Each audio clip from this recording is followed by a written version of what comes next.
Meu filho teve um tumor cerebral diagnosticado uma terça.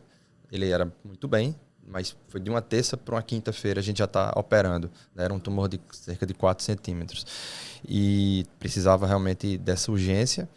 O tumor, a cirurgia, né, foi uma cirurgia muito longa e esperava-se o tumor pior possível para os tumores cerebrais, que é um meduloblastoma.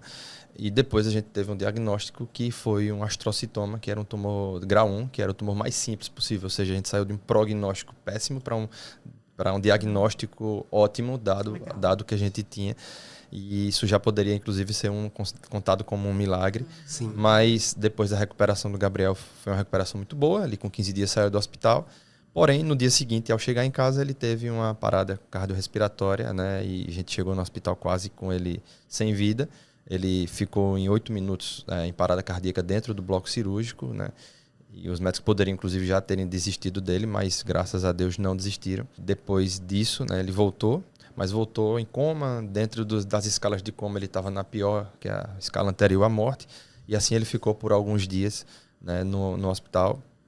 Minha esposa estava grávida de 5 meses nessa época. E o dia que Gabriel fez a cirurgia, a primeira, foi exatamente o dia que estava agendado, ou que estava divulgado, né, o lançamento da Menil, que era meu produto. Eu iria fazer uma palestra que eu tinha me preparado por tanto tempo para fazer. E eu não pude estar lá fazendo a palestra, mas a palestra houve. Meu colaborador nosso tocou a palestra. Então a empresa começou, de fato, ali. O negócio começou, mesmo sem minha presença, né? Tive que tocar o negócio ao mesmo tempo que estava com meu filho no hospital.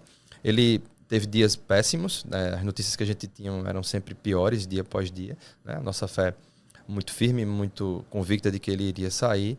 E, de fato, ele saiu, né? Eu estou resumindo bem resumo. Tem um filme e tem um livro, então, quem quiser depois mais detalhes também estou à disposição. Mas ele saiu em estado quase que vegetativo do hospital. A gente montou um quarto de hospital em casa. Ali a gente também já podia estar falando de outro milagre. Mais um milagre. Né? Só que eu sempre digo que a obra de Deus ela é completa. Então, eu tinha a visão de que ele iria jogar bola, mesmo ele estando em coma. E ele foi se recuperando a ponto de 1 mês depois de chegar em casa ele já conseguia andar. Ele andou, ele entrou numa igreja andando. A gente queria fazer uma oração, uma missa, enfim, de ação de graças, e que ele pudesse entrar andando. Isso aconteceu. Depois ele foi para aula, no primeiro dia de aula, ele não perdeu a aula, conseguiu acompanhar. Ele, claro, ainda muito debilitado, mas conseguiu. Então foi uma recuperação gigante, assim, né, inacreditável. Depois ele, com 3 meses depois, ou seja, em março, ele saiu em dezembro, em março eu levei ele para a escolinha de futebol. Ele jogou com meninos de 3 anos, ele tinha 8, mas ele conseguiu andar, dar um chutinho, dava um chutinho, caía, levantava. E com mais 3 meses, em junho, ele já estava conseguindo chutar bem e tal. Tem vídeos nas minhas redes sociais desses 2 momentos.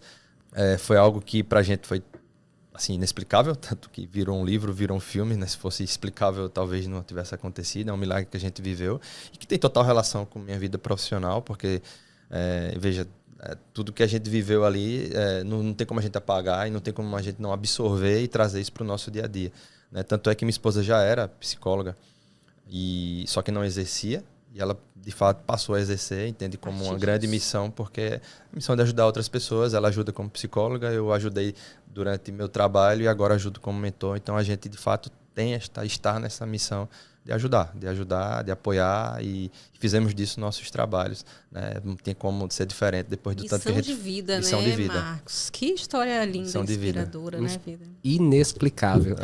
Isso. Inexplicável é o nome do filme, que conta essa história, né, que é protagonizada pela família do Marcos e que também, antes de virar filme, ela virou um livro, né? Então, acabei de ganhar aqui esse presente maravilhoso. O menino que queria jogar futebol, conta a história do Gabriel, de 8 anos, filho do Marcos, e já vai estar nos cinemas a partir de dezembro. Dia 5 de dezembro.